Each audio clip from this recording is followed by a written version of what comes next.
Hi, I'm Mike from 1A Auto. We've been selling auto parts for over 30 years.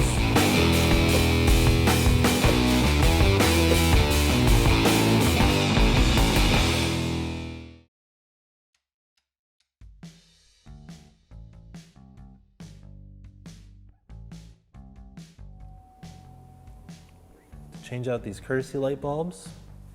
Take a small flat-bladed screwdriver, go at the very edge here, and there's a tab that you'll just push in and just gently pry down. It'll pop down, you can slide it right out. You can unplug it by pushing the clip in on the lock. You can use a flat-bladed screwdriver to push it in and then pull it down.